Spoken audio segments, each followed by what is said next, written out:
Hey guys, overtime day 20. This is Kelly, and this is our Cleveland. Uh, on now. Oh, Brian is sporting a new what am a I new doing? bag. Hey, Wow. wouldn't you love to have this Brian and Janelle I'm in the family shopping bag, or this Brian and Janelle I'm in the family travel mug? So there's nothing in there, but you can get it. Only the first 100 people to show up at the blood drive on Tuesday at Cuyahoga Valley Church. First 100 people to donate get to choose between this and this, and then you can show everybody you're in the family. We love it. So they should do it. Right. So now we always tell you that we're not afraid of any topics. We'll talk about anything. Pretty much. And then right at the end of the show here, there's one that actually makes even the most devout Christian nervous. We didn't even mean to talk about reparations. We didn't mean to. We didn't mean to talk about it. So how did this happen for those who missed the end of the show today? Well, we were celebrating and highlighting Juneteenth, which just happened on June 19th, and it's a celebration every year, and it celebrates the freedom of slaves because the slaves in Texas found out about their freedom 2 years after the Emancipation Proclamation. And so there are a lot of Juneteenth parades and barbecues and all that all throughout the country. And so I brought up what's going on at Georgetown University. 2/3 of the students there passed or voted for the school, Georgetown, to give reparations to the descendants of 272 slaves, which were sold, the school sold, to get out of bankruptcy in the 19th century. And there'll be arguments over how much it's worth, and we have a huge national debt. We've got all these other things we should be doing, helping the veterans and helping the homeless, and yet we're going to add one more thing on the plate. We just can't afford that. Yeah. But Cheryl from Euclid made a good point. There's a lot of things you can do that don't involve giving cash to a class of people. There are things that can be done fixing the justice system, which is broken. I don't think you can honestly debate that. There are things you could do real estate wise. Why is it that some families are steered away from certain developments and not, allowed to be shown houses? It's the little things that it's not laws, it's what's being done under the law, and those are changes we can make. Each of us can take a step in that direction, just like these Georgetown students. They said, raise my tuition $27.20 a semester. I'll cover the cost to help pay for these students who are descendants of the 272 slaves that were sold. Tony says, I was just blown away by the comment that said that we should just forget about it and move on. What do you think, Brian, about that? A caller said, why do we keep talking about slavery? Why do we keep talking about we're over? I don't own a slave. My parents didn't own slaves. Can we get over it and move on? What's the question? What do I think of that? What do you think about that? It was 150 years ago. If I'm being totally honest, I had a season in life where I had that same attitude. I did, because I didn't experience personally any impact from slavery. And I can say with very absolute confidence that at least half of my family, my mother was adopted, but half of my family history did not involve owning slaves. So I felt like I got a pass of some kind. Yeah. But I cannot deny the reality that there are consequences today from slavery, and that it literally took us 100 years just to get legal equality.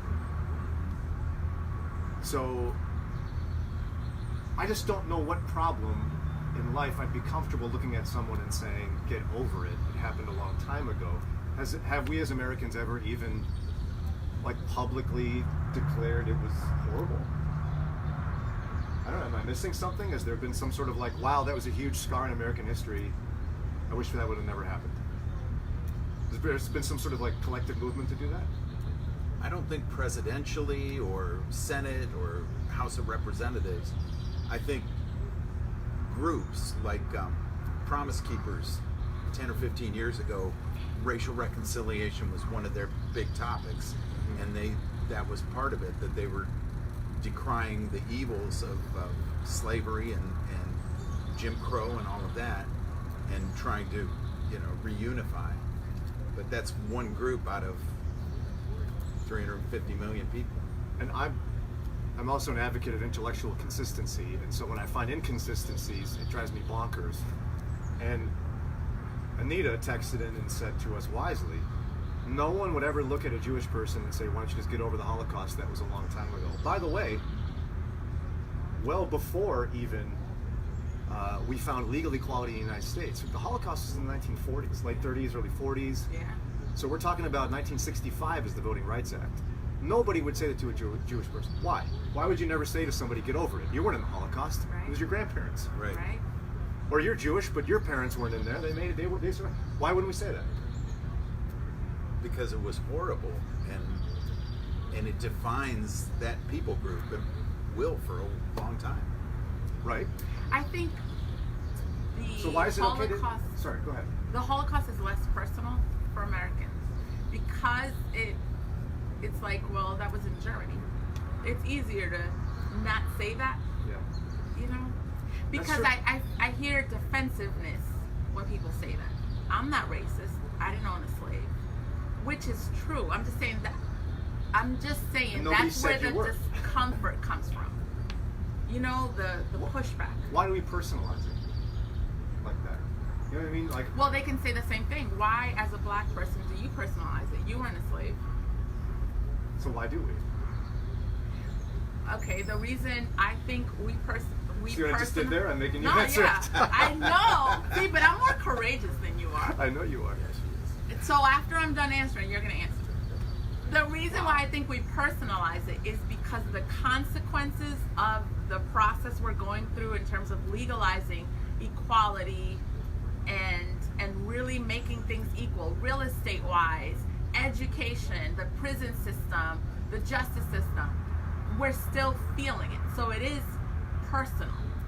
But then you would have to acknowledge that it is as a result of this journey, because what a lot of people say is, no, the Emancipation Proclamation, it was 150 years ago, it was done. Like, it happened. You were free. Let's get over it. Yeah. Do you see that? Like, I how do. can you explain to someone that doesn't see the connection? That doesn't. It's difficult to explain statistically and intellectually separated from individual stories, because I can say that, which is true, we talked about this, the income inequality between African Americans and Caucasians is dramatic. Right. It's dramatic, and it has been, and it's getting worse. Somebody could explain that away if they wanted to, with racist things. Oh, black people should try harder, or whatever. It's harder to draw that straight line. Yeah. But if I talk to somebody and I find out their family story, I might find out about their great-grandmother was a slave, and then their great-grandfather was lynched, and therefore, you see what I'm saying? Like, you can start seeing long-term consequence. Like, I can look at the economic prosperity of my family. I had the first Dahlin to be in America, worked in the railroads, and was able to make money enough that his son ended up owning his own printing business in an era where you couldn't do that if you were black. Yeah. And so I can trace back the economic affluence of my family multiple generations. Therefore, you can logically trace the economic struggle of an African American family back generations because of consequence. I know a pastor in the south side of Chicago. All his dad wanted to do was play football for the Crimson Tide. And this guy is, he's not my parent, he's like in his probably late 50s. His dad wanted to play for the Crimson Tide, play football, go to that college. Couldn't go to that college. Wow. Couldn't play football on that team because black people didn't play on that team. Huh. We have some, Like, do you see how dramatic that is? Yeah. We have some great texts. Hi, Rob. Hi, Jennifer. Hi, Kathy, Anita. Please send more, because Rob is about to educate us. He said he loves the show, Rob, and he actually wants to come and visit. Good. He says, I love this show, and just for your information, July 30th, 2008, the House of Representatives issued an apology for slavery and Jim Crow. Oh, good. 2008. Way to Good. go. Did the Senate agree? Yeah. Jennifer says the reason black people personalize it is because we still deal with the sting of it. It's also not so long ago that we are detached from it. My father knew his grandfather, who was born before the Emancipation Proclamation. Wait a minute. Say that again. She says it's not that long ago that we're detached from it. My father, Jennifer's father, who's texting in, knew his grandfather, who was born before the Emancipation Proclamation. And that's what we call, when we study history, the period of eyewitness testimony. We talk about this in Defending the Scriptures. When you look at one of the defenses for Scriptures, it's that when the Gospels were written, it was at a time when other people were alive who experienced it and saw it and knew it. So they couldn't say it, or they'd be called out in a lie. And in this case, that's crazy to know that therefore, there's a guy living right now in Northeast Ohio, assuming he lives here, who knew a slave. Right. Or knew a non-free person when the guy was actually in slavery. Shouldn't that change the conversation? Because that's historical proximity. That's not distant black and white photos. Yeah. That's one family's real story today. And because it's a journey, and I don't believe it's a one day, our kids know people who couldn't go to one bathroom, had to go to another because they were colored. You know, like that's close. And the impact that has on the people and the stories you hear. And so that's your father-in-law. That's what I'm saying. Yeah, yeah, that's my father-in-law. Even when you brought up real estate, the redlining that happened and the limitations and the lack of knowledge and understanding, all of that is a limitation that's experienced in one group versus the other, so that, you know, it creates a lot of the inequalities. Miss Anita says, you may not have owned enslaved people, but you gained a definite advantage in every strata of American public life. You benefited and continue to benefit daily as one group is ushered forward and other groups are systemically held back, which is why I really was encouraged to see what Georgetown is doing, because they are benefiting from the sale of 272 human beings. Right, that got them out of debt, and then they were able to prosper and build on that, and all because of that initial. Otherwise, they'd gone bankrupt, and there would be no Georgetown. But now, in fairness, somebody could say to this, look, it's horrible. You're right. It's terrible. My family didn't do it, but I hear you. Mm-hmm. This is bad. It's bad today. What are we supposed to do about it? If we just sit around here saying all this, why do we keep talking about how bad it is, and why don't we just do something? What are we supposed to do? There are different. There are a lot of levels. If you're passionate about education, learning more about the inequalities in the educational system. I'll give you one example.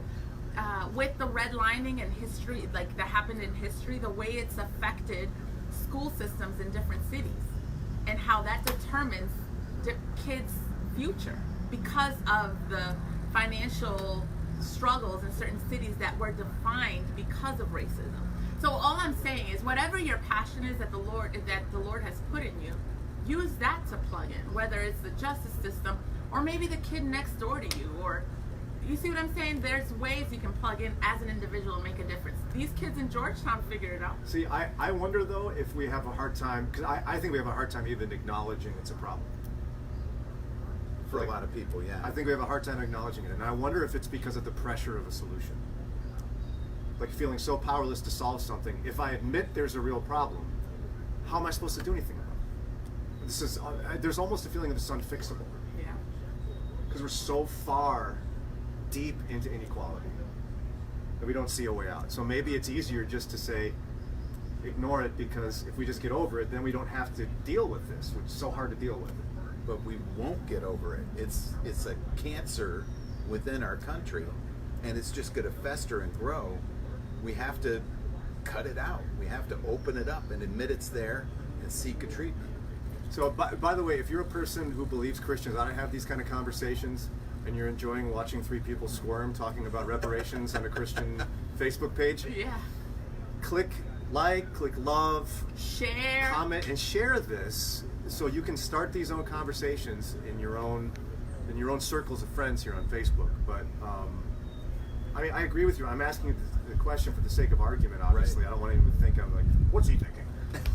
But yeah, it is. But so, what do Christians do about it? Like, what's the Christian responsibility when it comes to glaring inequality in society today? Christian responsibility. I think you can't fix what you don't acknowledge. So I think that's a big step. To say, yes, it happened, it's wrong, it's still happening. It's still happening. Just that helps you at least to be part of the solution and not part of the problem. At least you're able to empathize with people and not dismiss people's feelings and frustrations with the system just because it doesn't impact you in the same way. I think that's one way. Yeah. If you're like me, you live in a mostly white neighborhood and you see a black family walking around, why not walk out and say, hey, how you doing? Welcome to the neighborhood. I haven't seen you before. Introduce yourself. Make them feel at home, because chances are they probably feel a little bit alienated and get some of those side glances that nobody wants to admit they're given. And as we take the risk of going in this topic, another suggestion I would say is, even as people of color, finding ways to plug in and give back. When my children and I went to the Jewish Museum in Beechwood, one of the main things they did locally here in Cleveland in terms of dealing with the injustices and the inequalities, they created their own hospitals, their own schools. They gave back and kind of like where unity was their strength. And so even as an individual, if you've made it through college, listen, I was a first generation college student. I had no idea what I was doing. Call a college student and let them know I'm available. If you have questions about financial, my mother was clueless and she did it and she's a hero. A young family. I know my parents were clueless about credit because we were new to the country, about buying houses. You know, individually help people that are kind of behind you and help them. One of the things I want to have my kids have a lot of is black professionals around them. I want them to see there are people that, because I didn't see it, there are people that look like you that are doctors, lawyers, and trying to connect with them. If you can have a student follow you for a day to inspire them and let them know, like, I can do that, we need more of that in the people of color community. And I think my final piece of advice would be, whether you're, I don't care if you're black or white, or you're Latino, or is it Latinx I'm supposed to say? Latinx. Whatever, test your heart against the scriptures. If you're angry and frustrated, test it against the scriptures. I don't care which side of any debate you're on. And then take your overall thesis, your overall feeling. Like, let's just say you're in the, why can't we just stop talking about this camp? Or why can't we just get over this camp? Test it against the scriptures. Is that consistent with what God expects of us, of our hearts? And if we confront the idea that maybe our hearts are in the wrong place, would we be bold enough to ask God to change our hearts the way He would want them to be changed? Not that you have to agree with me. This is about the Lord and yielding to what the Lord would have us do and have us think and have us feel. Because He said crazy stuff like, love your enemy. And when your enemy's hungry, give him something to drink, give him something to eat. And so if we're not even talking about enemies here, this gets pretty intense in terms of what God expects of us and how we're supposed to truly consider the other. So that's all I got. Yeah, that's all I got. Can we get out of this yet? Yeah, sure. We did it, we did it! We made it! Remember, blood drive coming up Tuesday. Do not miss your chance to be one of the first 100 people to get one of these things. And click like, share, comment. We'd love to hear from you. Happy Friday.